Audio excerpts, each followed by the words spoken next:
At what I thought was a normal family dinner, my parents showed off their new Lexus and lavish kitchen. Then my grandmother asked a simple question that exposed their 5-year lie. Jessica, what have you been doing with the $2,000 a month I've been sending you? My parents' faces turned to stone. They thought their biggest problem was their ungrateful daughter. They had no idea my grandmother had just started a war to take back everything. My name is Jessica Riley, and I'm 32 years old. The engine of my old Honda Accord rattled a familiar, tired rhythm as I turned onto the leafy, oak-lined street in Brookline. I clutched the steering wheel, a sense of weary obligation settling over me. Sunday dinners were a ritual, one that felt more like a summons than an invitation. As I drove, I rehearsed the safe topics: the weather, Boston sports, anything but my career. On the house I pulled up to stopped my breath. It was my parents' address, but it wasn't their home. The modest colonial I grew up in was gone, replaced by something grander. The lawn was impeccably manicured, the flagstone walkway was new, and parked in the driveway was a gleaming silver Lexus RX 350.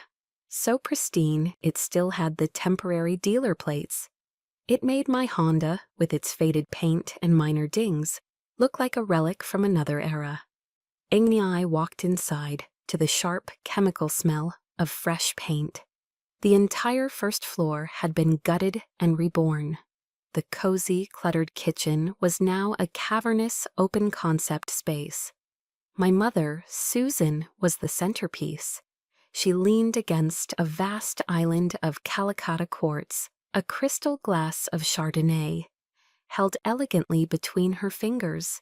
She wore a silk blouse that probably cost more than my monthly car payment. "And there you are," she said, her smile a carefully constructed mask. "Your father finally got that big promotion at the firm. We decided we deserved to enjoy it a little." Her gaze performed its usual critical sweep, starting at my sensible shoes and ending on my face, lingering for a moment on my simple work blouse and slacks. A faint sneer tightened her lips. "You know, Jessica, you should really think about finding a real job. Playing with pillows and fabric swatches is a cute hobby, but it's not going to buy you any of this." In the words were a familiar needle prick, a well-practiced jab at my self-worth. I felt the heat rise in my cheeks, but forced a tight, polite smile. "It looks beautiful, Mom. Congratulations to Dad." The comment settled in my stomach like a cold stone. Dinner was beef Wellington, an elaborate show-off dish my mother only attempted when she wanted to impress. The statement tonight, however, was one of suffocating tension. The pastry was flaky, the beef was perfectly pink, but the air in the dining room was so thick I could barely swallow. My older brother Kevin, always the family's shining star, the Wharton graduate, looked haggard. He stared into a glass of whiskey, downing it in sharp, aggressive gulps, refilling it twice before the main course was even cleared. My father, David, was a ghost at his own table.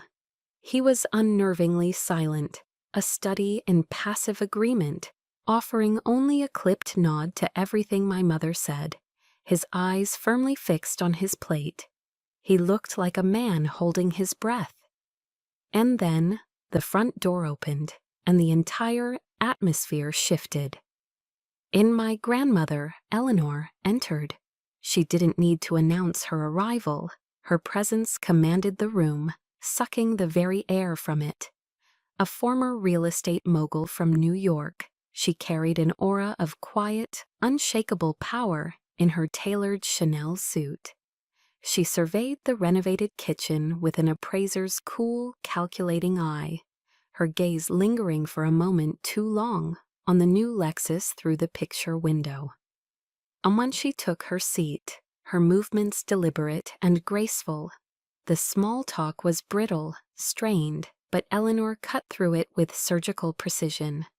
"That's quite the car, David," she began, her voice dangerously calm. "Insurance management must be paying very well these days." My parents froze. I saw my father's hand tremble slightly as he reached for his water glass, his knuckles white. "Ah, yes," he stammered, his voice thin. "The market's been favorable." My mother jumped in, her voice a little too bright, launching into a frantic monologue about bonuses and portfolios, a string of empty words. Eleanor just listened, her expression unreadable, letting the silence that followed speak volumes. And the tension was a living thing, a palpable predator at the table. By the time my mother brought out dessert, she placed a perfect New York cheesecake on the table with a theatrical flourish, a queen presenting her crown jewel. It was then that my grandmother turned to me. Her voice was warm, laced with the genuine, uncomplicated affection I had always cherished from her. "In Jessica, darling," she said, and the whole table went still. "I just want to make sure of something. Is the $2,000 I've been sending you each month enough to help you get by? I know how difficult it can be to run your own business." The world tilted on its axis and spun into silence. The clatter of my fork hitting my porcelain plate was like a gunshot in the sudden, deafening void. I stared at her, my mind a complete blank. Then my gaze snapped to my parents. Their faces were ashen, drained of all color and life, like wax figures melting under a hot light. My mother's smile was frozen in a grotesque rictus. "And money?" I finally managed to whisper, the word feeling foreign and sharp in my mouth. What money?" And my grandmother's warm, loving eyes instantly turned to ice. She didn't look at me. Her gaze was fixed, cold and penetrating, aimed like a weapon directly at my mother. "And Susan," Eleanor said, and her voice was no longer warm. It was dangerously level, each word a chip of stone. "Perhaps you should explain to your daughter why she knows nothing about the support fund I established for her 5 years ago." And her words were like a key, unlocking a dark room in my mind I never knew existed. And in that room, a memory I had tried to seal away flared to life.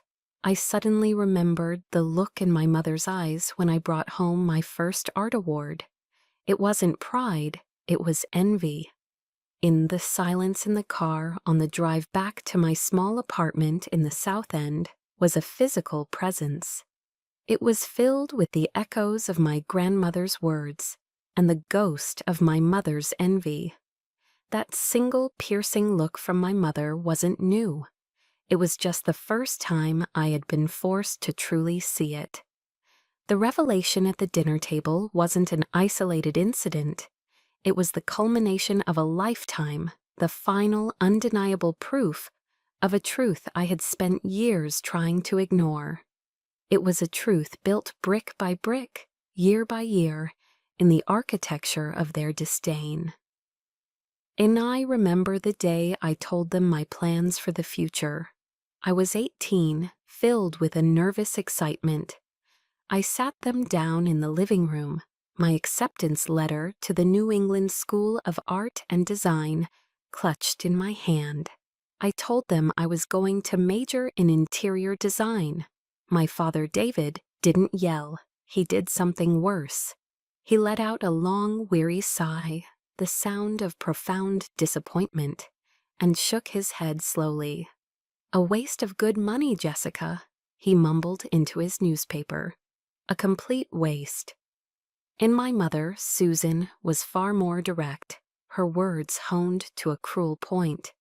"Darling," she'd said, with a smile that was all teeth, "people pay for lawyers and doctors. They pay for things they need. No one pays a fortune for someone to pick out the color of their drapes."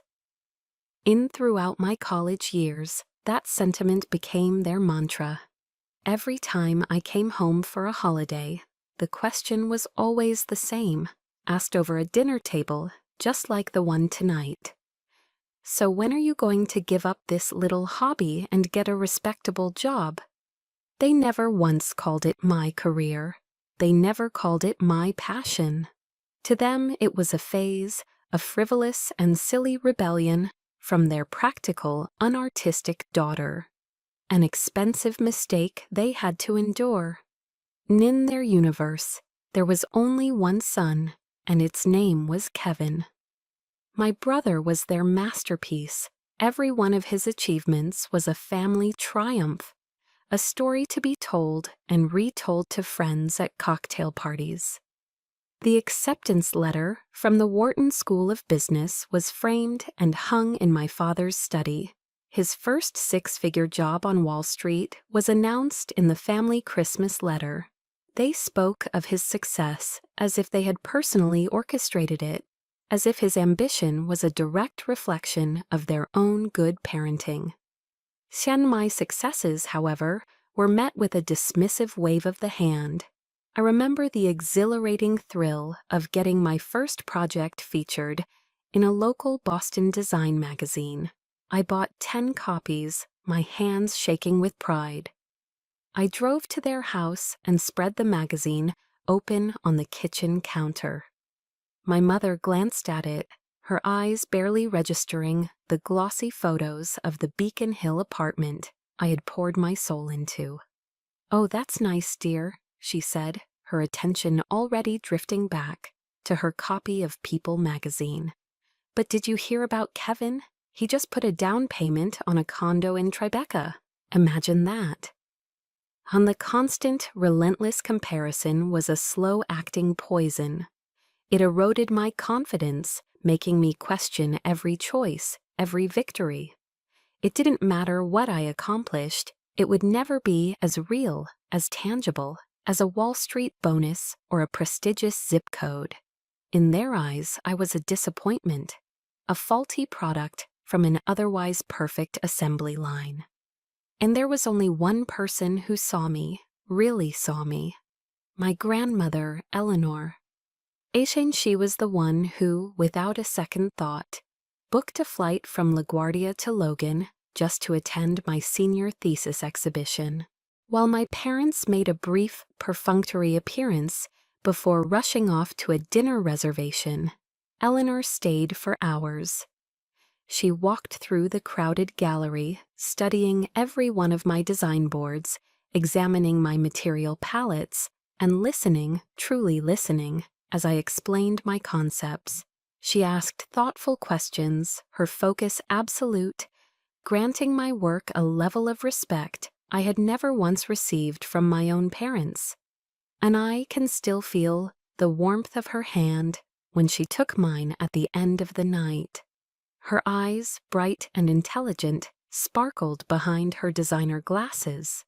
"Jessica, don't you ever let anyone tell you that what you do is worthless," she'd said, her voice firm but kind. "You are creating beauty out of chaos. You're making the world a more livable, more joyful place. That is a rare and precious gift. You cherish it." And her words weren't just praise, they were a lifeline. They were cool water on a parched and barren soul. She saw my passion not as a flaw, but as a strength. She saw my career not as a hobby, but as a calling. And she had given me the strength to believe in myself. But ironically, it was that very belief, that fierce pride she had nurtured in me, that made me hide my struggles from her when I hit rock bottom.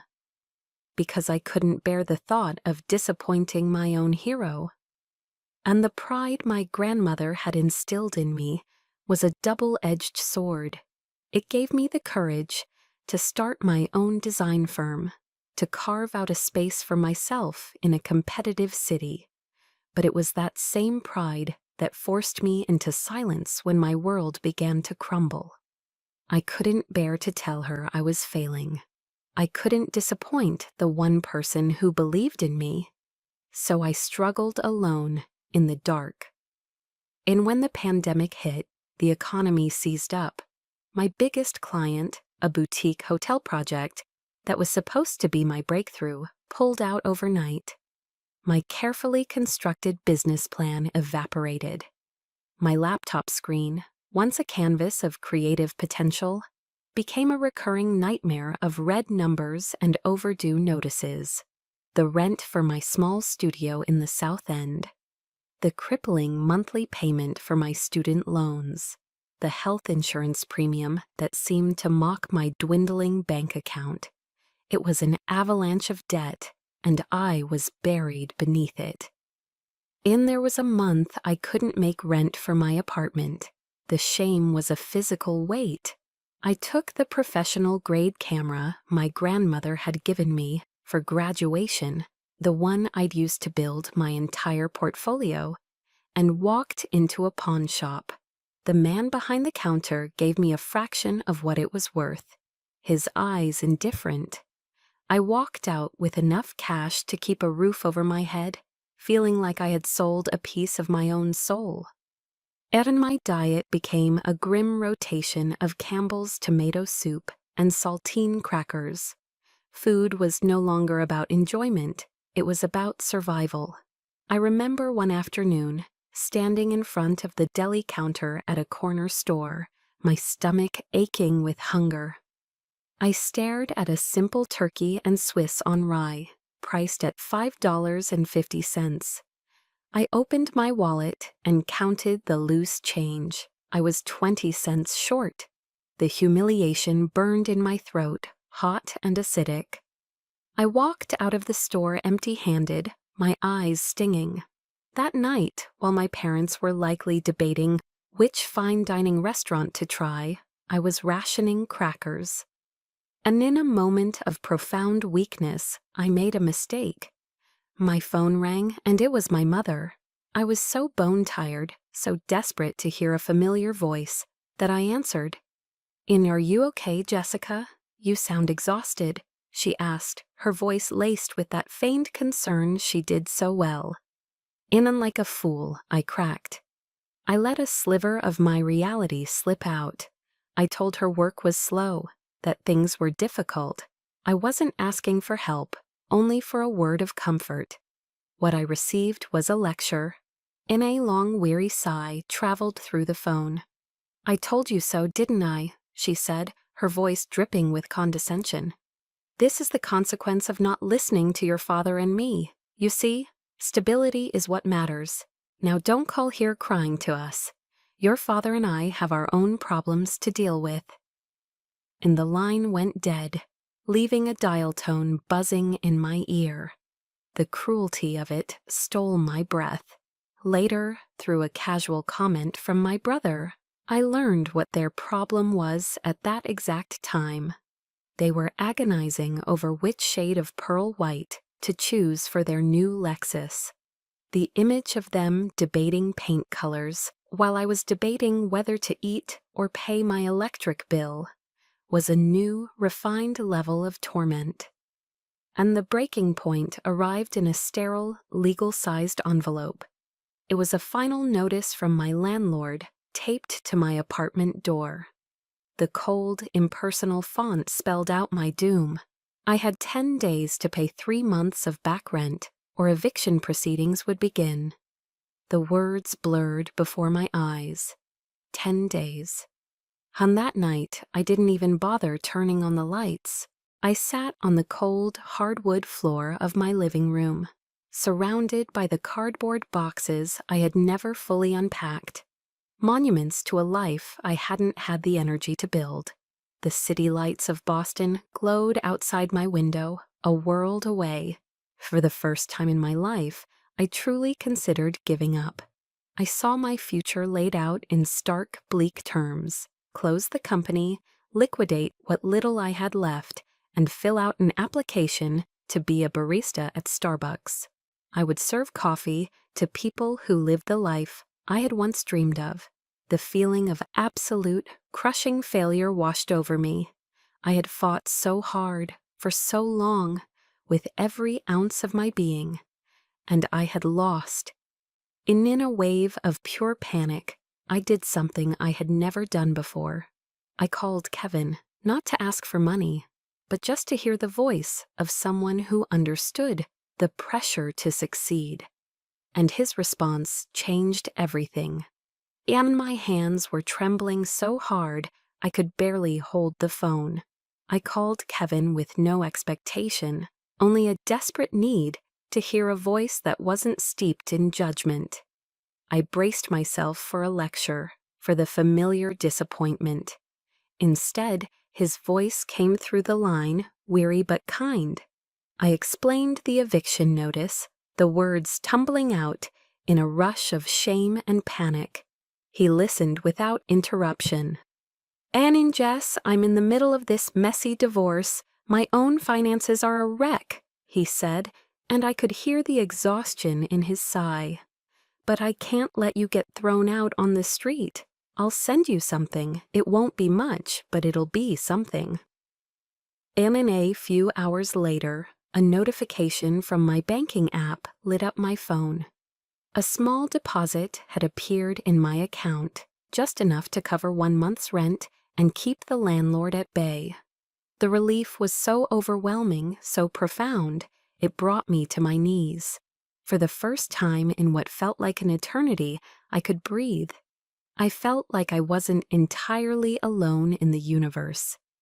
In a foolish burst of optimism, I mentioned it to my mother during our next obligatory phone call, hoping she might share a flicker of my relief. Her reaction was swift and cold. "And he's got enough to worry about with his own life falling apart, and you're bothering him for handouts," she snapped, her voice sharp as broken glass. "You're just a leech, Jessica, always needing something from someone." Her words extinguished the small, warm flame of hope in my chest, leaving behind nothing but cold ash. It was her cruelty that finally pushed me to do what I should have done months earlier. I swallowed my pride and called my grandmother, Eleanor. I didn't ask for money. My shame was still too great for that. I just needed to talk, to unburden myself to someone I knew wouldn't judge me. I told her everything: the failed projects, the sleepless nights, the gnawing fear. And she listened in her usual thoughtful silence. When I finished, there was a long pause on the other end of the line. Then her voice came, laced with steel. "You will not give up," she said, not as a suggestion, but as a command. "You are not a failure. You are a businesswoman facing a downturn. I will help you." The next day, a wire transfer appeared in my account. It wasn't a small sum. It was enough to cover all my back rent and give me a cushion for the next few months. I cried with gratitude, believing it was a one-time gift, a lifeline from the only person who had ever truly championed me. But then a strange thing happened. The next month, another deposit appeared, a smaller amount, but it was there, and the month after that, another. A quiet, steady stream of support was flowing into my life. I was confused, but my first thought was of Kevin. I assumed he was doing this secretly, trying to help me without fanfare despite his own troubles. I sent him a heartfelt text message. "Kevin, I don't know what to say. Thank you, from the bottom of my heart." He simply replied with a heart emoji. I didn't press him further, not wanting to make him uncomfortable. I just accepted the quiet generosity, attributing it to the brother I always wished I had. It was around this time that my parents' behavior grew even more peculiar. During our phone calls, they became jumpy and evasive. Any mention of my grandmother would cause them to abruptly change the subject. Once my mother let something slip. "Eleanor called to check on you again," she said offhandedly. "I told her you were still having to go to your regular doctor's appointments." "On what appointments?" I asked, completely baffled. I hadn't seen a doctor in over a year. "No, nothing," she backpedaled quickly. I must have gotten you mixed up with someone else. My mind is a sieve these days. It was a clumsy, unconvincing lie. At another time, my father offered some unsolicited financial advice. You need to be careful with your money these days, Jessica, he said, his tone oddly paternal. Even the money your grandmother gives you shouldn't be spent frivolously. I remember thinking it was strange. How would he know Eleanor was giving me money? I had never told them. And I brushed these moments aside as parental anxiety, as their usual brand of awkward, misguided concern. I explained away their nervousness, their strange comments, their frantic efforts to steer conversations away from my grandmother.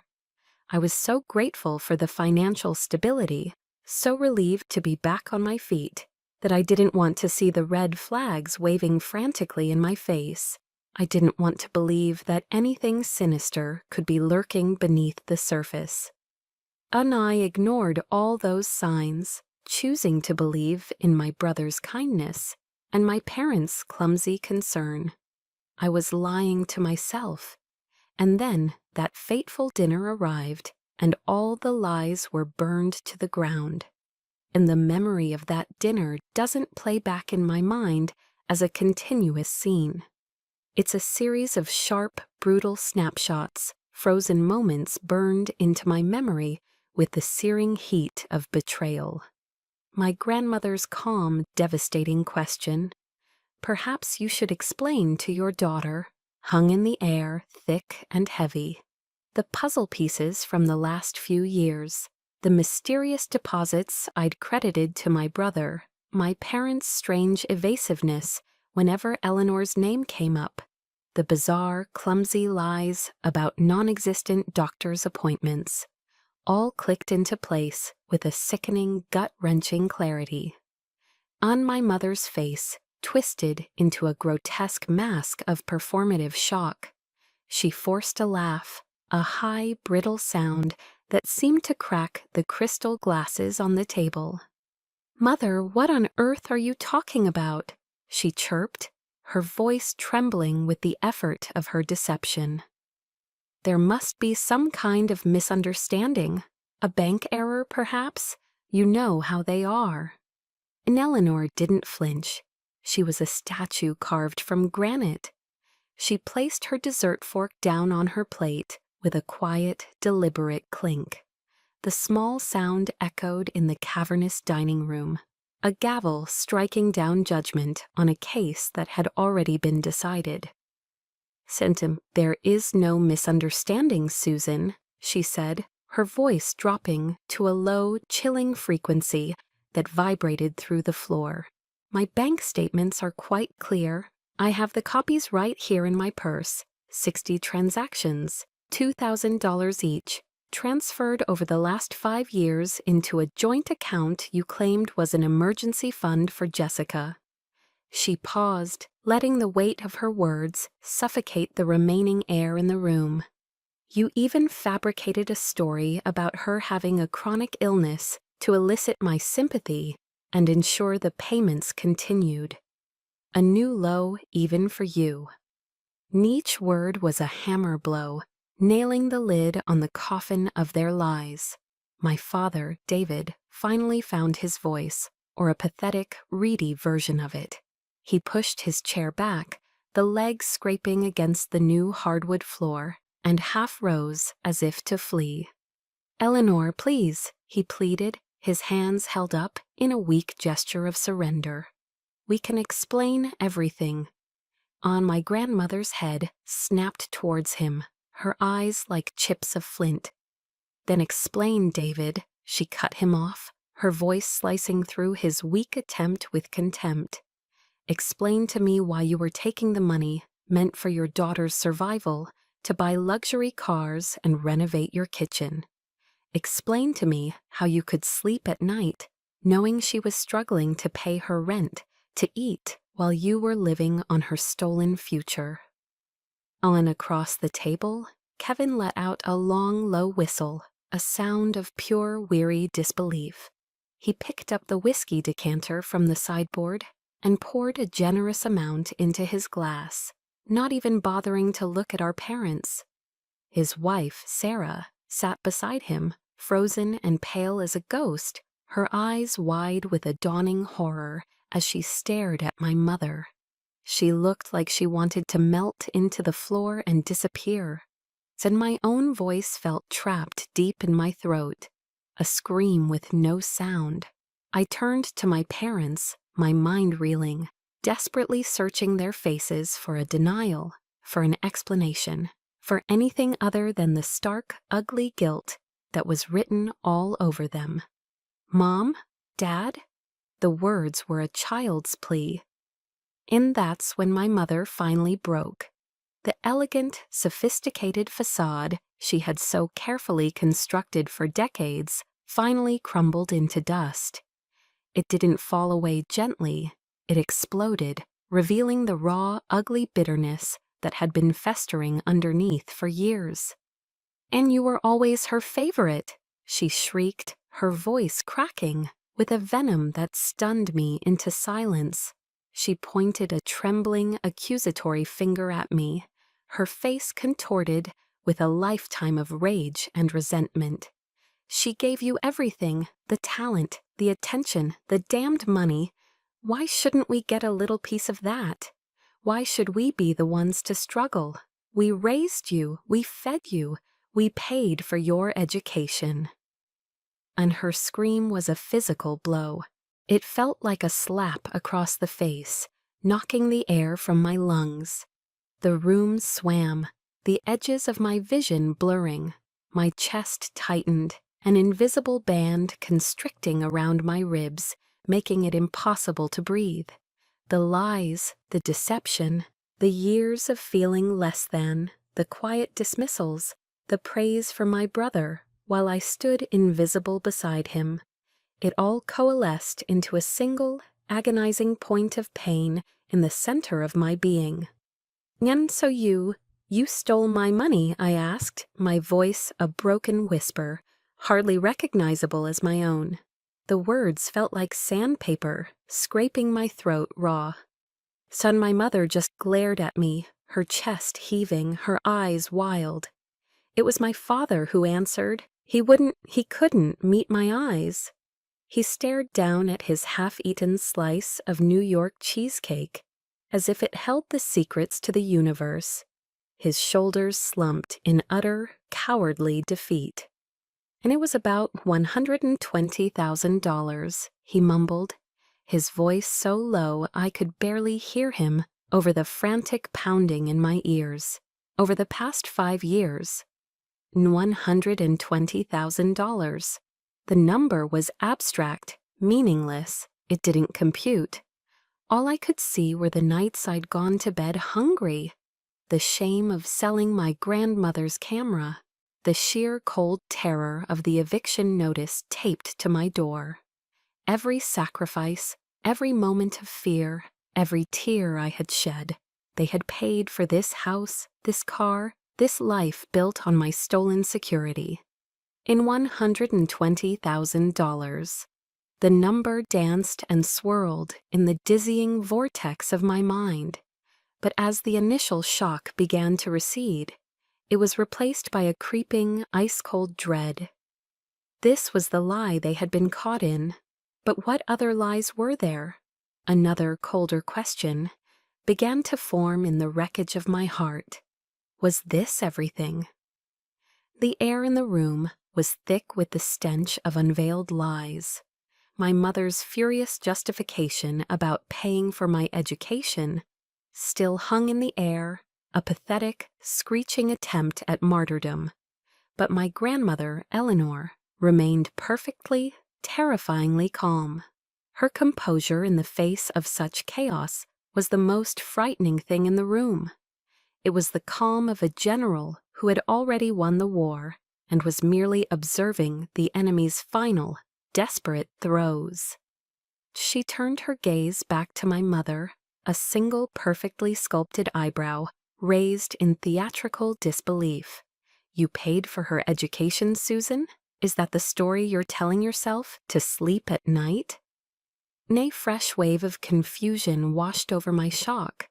My mind reeled back through years of carefully planted remarks.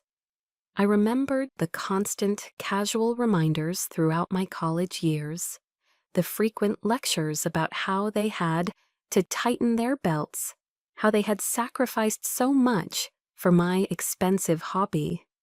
They had worn their supposed sacrifice like a heavy cloak, a badge of honor they could flash whenever they wanted, to remind me of the debt they believed I owed them for the rest of my life. And Eleanor didn't wait for an answer. She was the prosecutor and the judge.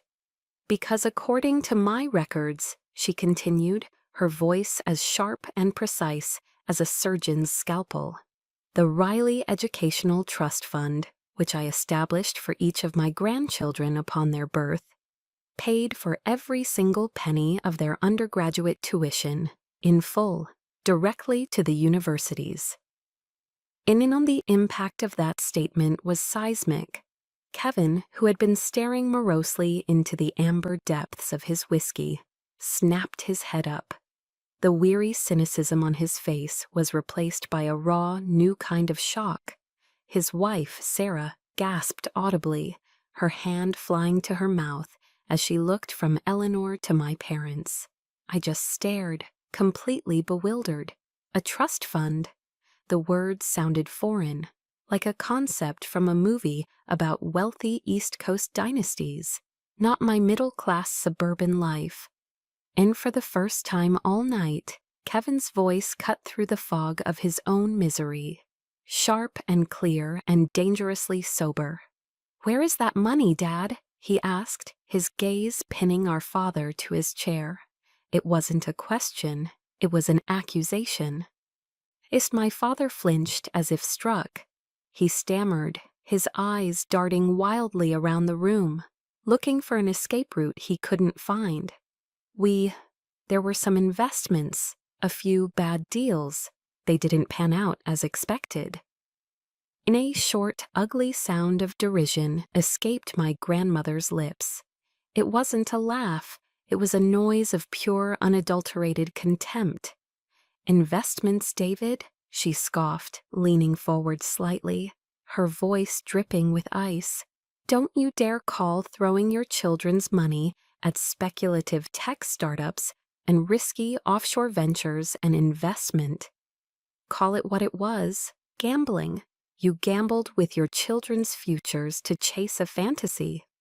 And Sarah, her face now a pale, sickly shade of green, turned to my father, her voice a trembling whisper. My fund, too? The money for our future house?" The suffocating, guilty silence that emanated from my parents was all the answer she, and all of us, needed. My mother looked away, suddenly fascinated by a loose thread on the tablecloth, refusing to meet anyone's gaze. My father's head sunk lower and lower, his shoulders collapsing inward, as if the weight of his decades of deceit had finally crushed his spine. They hadn't just stolen from me, the daughter they resented. They had stolen from all of us.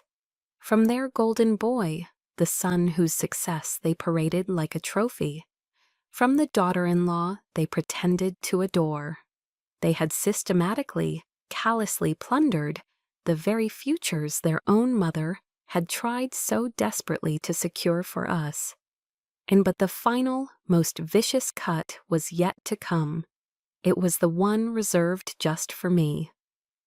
Eleanor's gaze softened as it fell on me, but the sudden, overwhelming pity in her eyes was almost worse than her anger.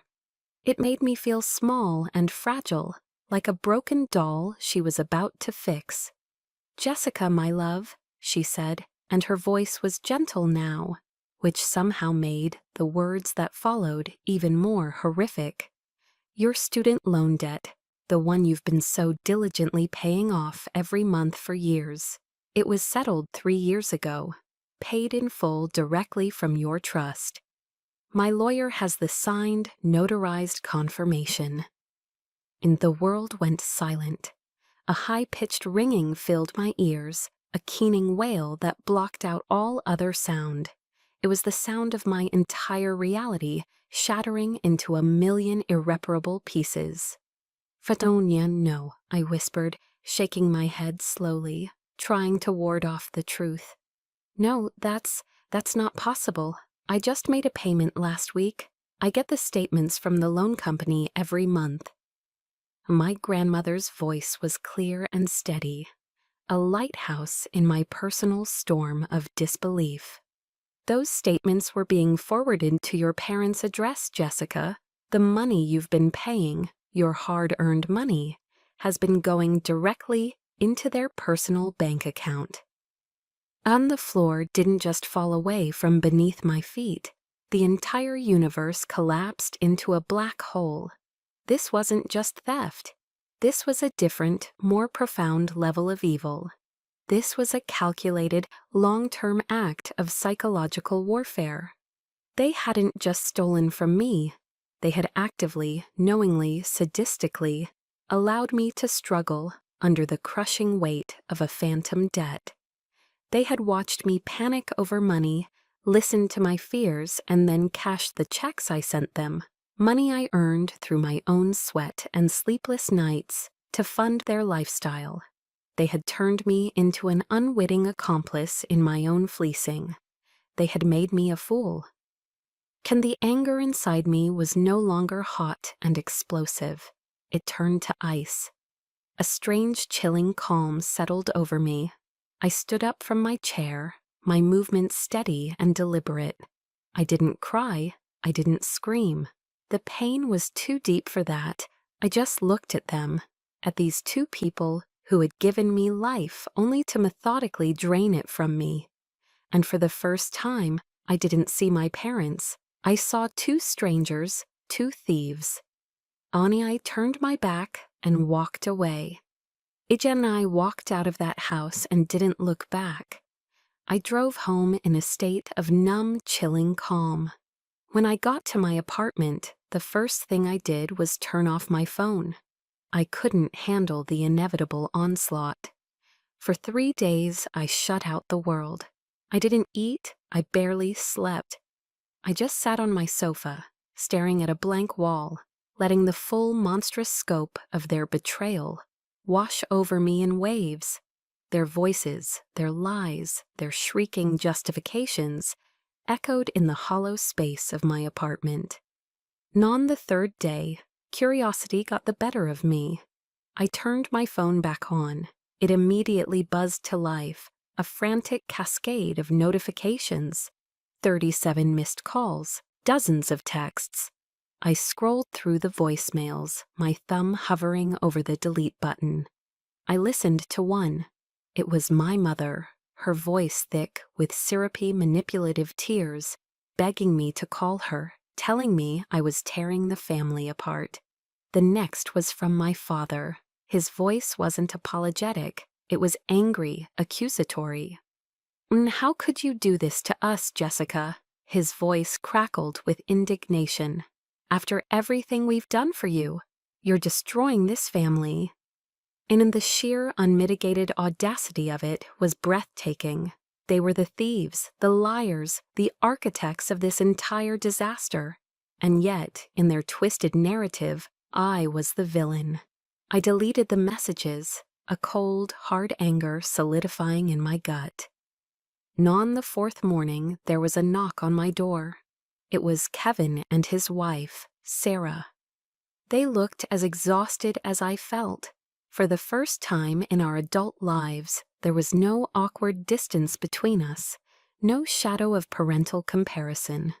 We just sat in my small living room, 3 survivors of the same shipwreck, united in a silent, shared grief. Inouan. After a long moment, Kevin, the brother who had always been the strong, unflappable one, buried his face in his hands and began to sob. Deep, wrenching sobs of a man whose entire foundation had been ripped out from under him. Sarah sat beside him, rubbing his back, her own eyes red-rimmed and hollow. She told me, her voice trembling, that she had almost dropped out of her master's program because they couldn't afford it, never knowing a fully funded trust existed in her name. We realized then how skillfully our parents had divided us, pitting us against each other with lies of scarcity and favoritism. Now, stripped of those lies, we were finally seeing each other clearly. "Anan, we can't let them get away with this," Kevin finally said, lifting his head. His eyes were bloodshot, but his voice was filled with a steely new resolve. "Not this time." In an as if on cue, my phone rang again. This time it was Eleanor. Her voice was calm and steady, an anchor in my swirling sea of chaos. "Come to New York, Jessica," she said simply. "Come to my apartment in Manhattan. There are some things you need to see." In 2 days later, I was sitting in my grandmother's stunning penthouse apartment overlooking Central Park. The view was a panorama of power and success, everything my parents had craved and tried to fake. She didn't offer platitudes or comforting hugs. She offered something far better: ammunition. Xian. She placed a thick, leather-bound file on the glass coffee table in front of me. "My lawyers have been busy," was all she said. I opened it. Inside was the entire sordid history of their greed, meticulously documented. There were bank statements showing transfers from our trusts into their personal accounts, followed immediately by payments to luxury car dealerships and high-end contractors. There were copies of the trust fund documents outlining the exact terms they had violated. There were damning email exchanges between my father and a series of shady investment brokers detailing the catastrophic losses of their get-rich-quick schemes. The final tally was even more staggering than I had imagined. Over the last decade, they had funneled nearly $400,000 of our money into their pockets. Enazes. I stared at the black and white proof, the cold, hard numbers on the pages. A strange thing happened. The searing pain in my chest began to recede. The hurt didn't disappear, but it was overshadowed by something else. A cold, clear, and absolute certainty. The emotional fog had lifted, and for the first time, I wasn't a victim. I was a woman with evidence. My grandmother asked me what I wanted to do.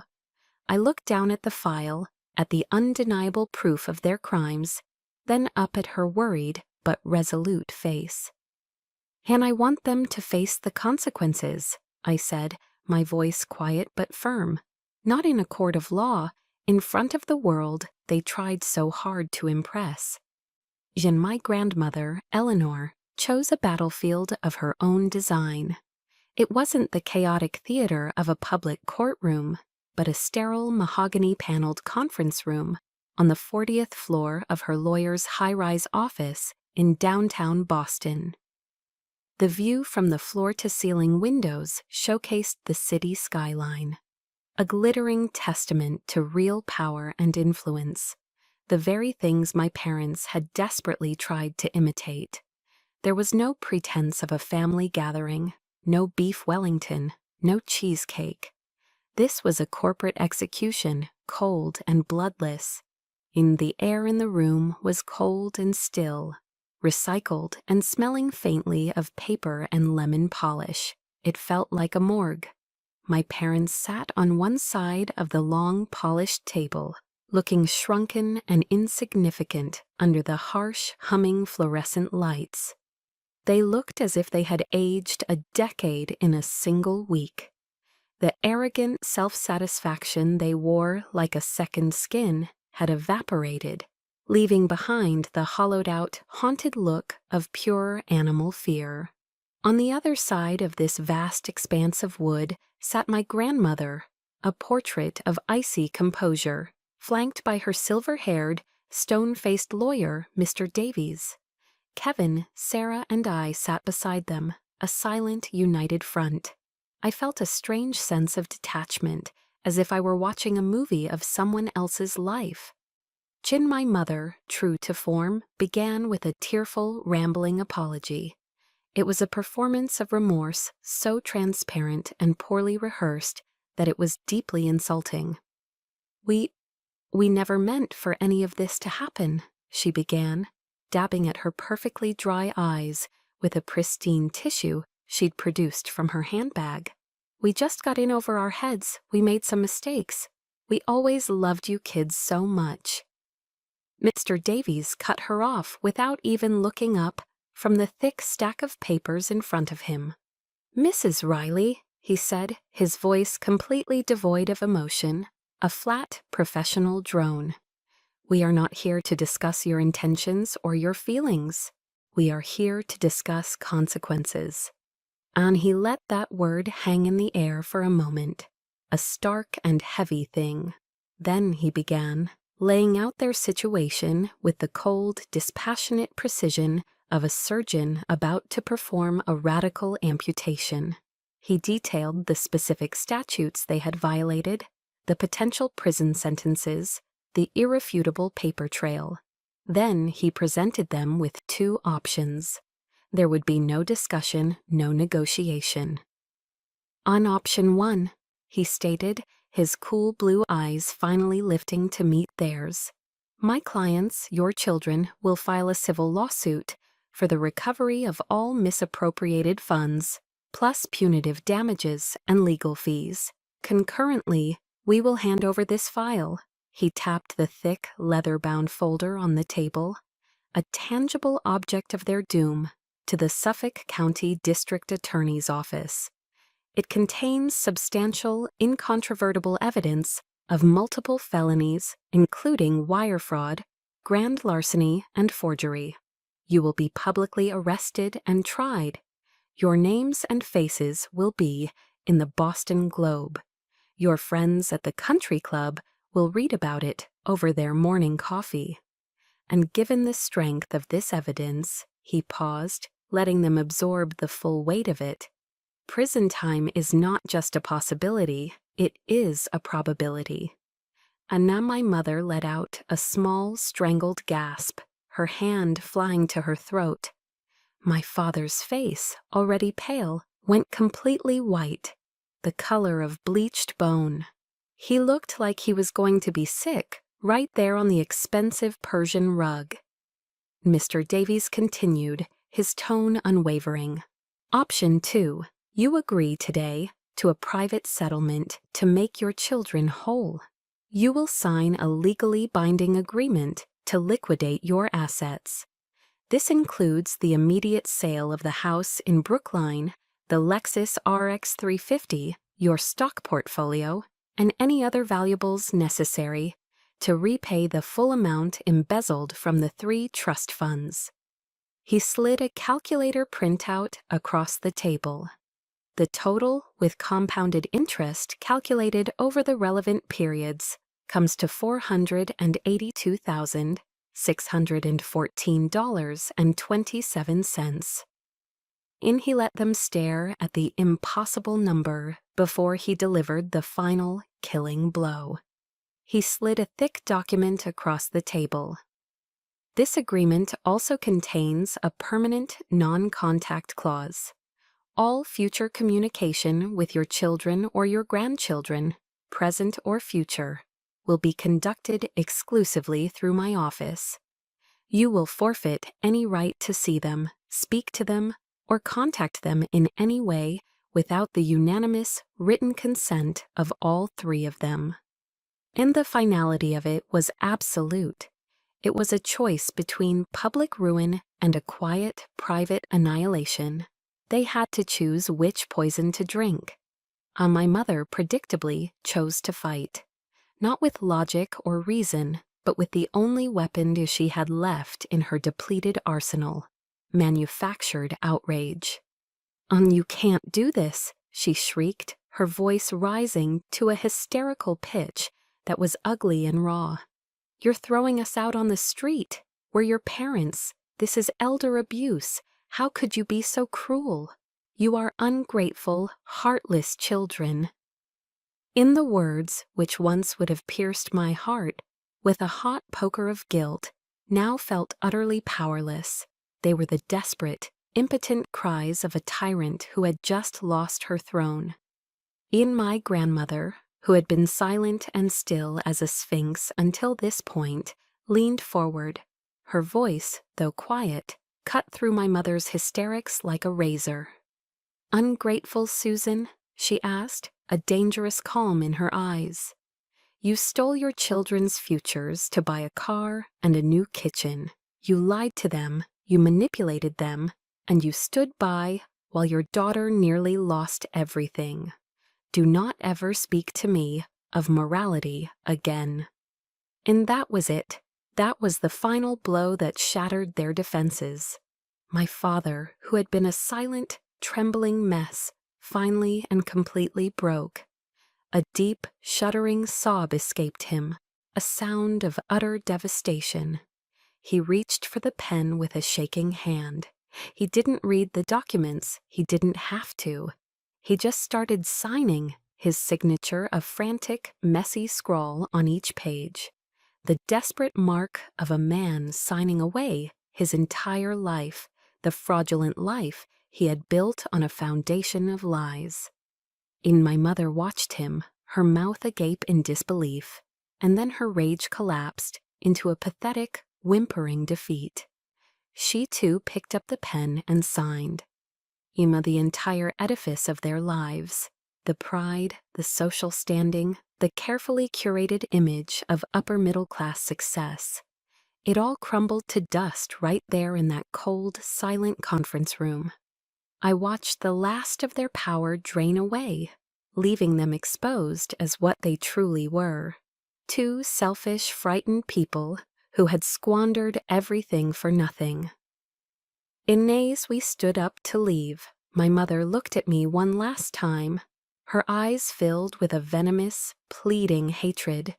I met her gaze and felt nothing. No anger, no pity, no sadness, just a vast, quiet emptiness. As we stepped out of the lawyer's office into the bright, indifferent afternoon sun, I didn't feel celebratory. I didn't feel a rush of victory. I just felt empty. The war was over. Now it was time to face the wreckage. The weeks following the meeting at the lawyer's office were quiet. The emptiness I felt walking out of that conference room lingered. A hollow ache in my chest. There was no joy in their defeat, no triumphant celebration. It was the quiet, somber relief that follows a necessary amputation. You are saved, but you are left with a phantom pain, a constant awareness of the part of you that is now missing forever. And 3 months later, a letter arrived, forwarded by Mr. Davies's office. It was from my mother. For a foolish, fleeting moment, a flicker of hope ignited within me. I thought, perhaps, that losing everything had forced some kind of reckoning, some sliver of remorse. And the hope died as I read. So the letter was 4 pages long, written in her elegant, looping cursive. But the words were ugly, steeped in self-pity and blame.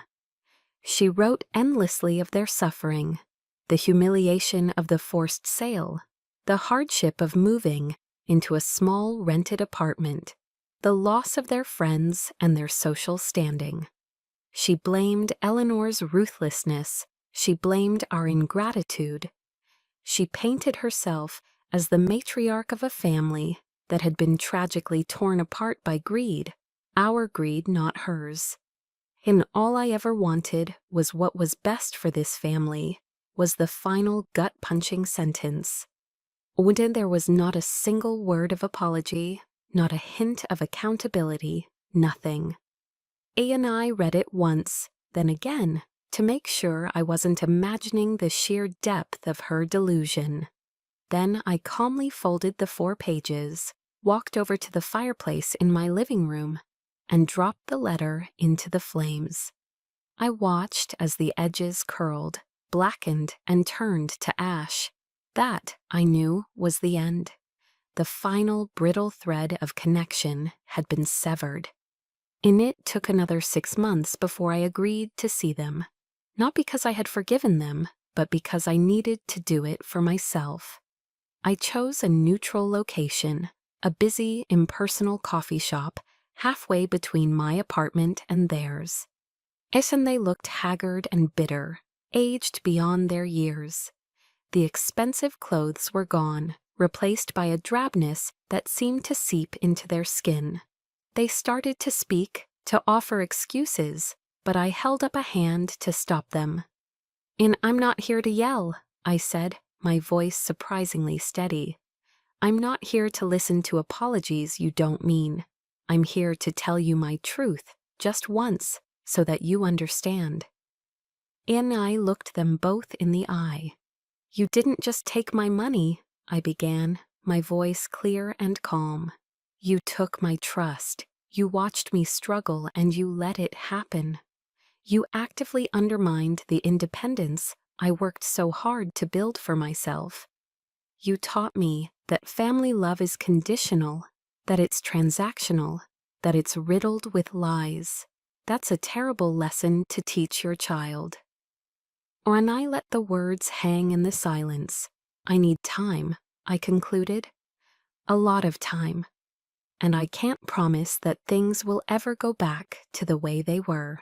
I don't think I want them to." And I stood up, left a $10 bill on the table for their coffees, and walked out without looking back. It wasn't a victory, it was a funeral for the parents I wished I'd had. But in the ruins of that old broken family, a new one was beginning to grow. The wall of lies that our parents had built between me, Kevin, and Sarah had crumbled, and we were finally finding each other in the wreckage. We started our own tradition, Sunday dinners. Not in a formal dining room under a cloud of tension, but squeezed into my small apartment or Kevin's new place, filled with easy laughter, cheap wine, and honest conversation. There were no judgments, no comparisons, just acceptance. And in with the money rightfully returned to him, Kevin quit his high-pressure Wall Street job and started his own financial consulting firm, one that focused on ethical advising. The crushing weight of our parents' expectations was lifted, and for the first time, he seemed truly happy. Sarah, free from the phantom financial burden, re-enrolled in her master's program with a renewed sense of confidence and purpose. We were no longer defined by the roles our parents had assigned us. We were simply us. And we were survivors. We were a family forged in fire, not in blood. The day the check arrived from the escrow account, the check for the full staggering amount that was rightfully mine, I didn't run to the bank. I didn't celebrate. I put it in a drawer, got in my car, and drove out to the coast, to Cape Cod. I took off my shoes and just sat on the cool sand, watching the endless, rhythmic push and pull of the waves. I wondered what a new beginning was supposed to look like. That check sat in my desk drawer for a week. It wasn't an object of triumph. It was a symbol of a painful debt, finally paid. When I finally did deposit it, I didn't use the money to buy a larger apartment or a fancy car. I didn't try to replicate the hollow, materialistic life my parents had so desperately chased. I poured every single dollar back into the one thing that was truly mine, my work. And I moved my company, Riley Designs, out of my cramped apartment and into a bright, airy studio in the heart of the South End's Arts District. I hired 2 talented young designers, both hungry and full of ideas. I invested in the best software, the finest materials, and a state-of-the-art 3D printer. I bet on myself with my own money, and my business soared. And soon, the local design magazines that had once ignored me were calling for features. Then came the national publications. Architectural Digest did a spread on a Back Bay townhouse I redesigned. LA decor featured my work on a modern Cape Cod beach house. One afternoon, standing in a space I had transformed from a dusty, forgotten shell into a living, breathing work of art, I finally understood my own legacy. It wasn't something that could be held in a trust fund or passed down like silverware. It was forged in my own mind and built with my own two hands. That was a wealth no one could ever steal from me again. My definition of family changed too. It was no longer a word tied to obligation and pain. My family was now Eleanor, Kevin, and Sarah. We spent holidays together, renting a big house in the Hamptons for a week in August, our days filled with sun, sand, and easy laughter. Our Sunday dinners became a loud, chaotic, and joyful tradition. My grandmother, now a little frailer, a little slower, would sit at the head of the table, her eyes shining with a quiet, profound happiness as she watched us. She had taught me the most valuable lesson of all. Family isn't about the blood you share. It's about the people who choose to show up, who choose to love you, and who choose to respect you unconditionally. 2 years after that fateful dinner, I was invited to be a keynote speaker at a Kegged Women in Design Year conference in Boston.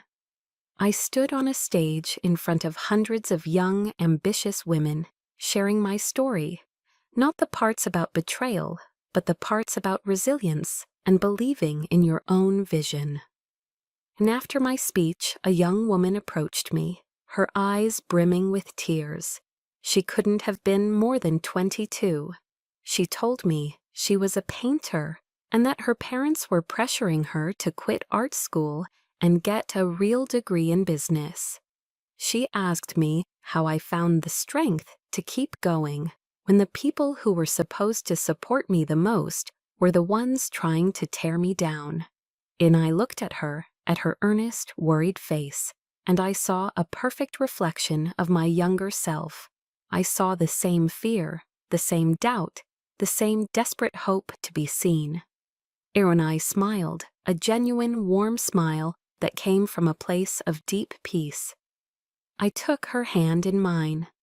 "Don't you ever let anyone tell you that what you do is worthless," I said, the words echoing the gift my grandmother had given me all those years ago. "Your art has value because you create it. Believe in yourself, fiercely and unapologetically, even and especially when no one else does." In that moment, watching a wave of relief and determination wash over her face, I knew my healing was complete. The betrayal no longer defined me. It was no longer an open wound, but a healed-over scar, a reminder of a battle I had fought and won. It was just one chapter in my story, and it was the chapter that had forced me to find my own unbreakable strength. So thank you for joining Jessica on her journey to reclaim her power. Her story is a reminder that our true worth is never defined by those who try to diminish us, and that sometimes our truest family is the one we find along the way. So if her story resonated with you, please know you are not alone. This community is a place for survivors. We would be honored if you shared a piece of your own story in the comments. Perhaps tell us, who was your Eleanor? The person who believed in you when no one else would? Like and subscribe for more stories that understand. Ikabo tenon, ano in.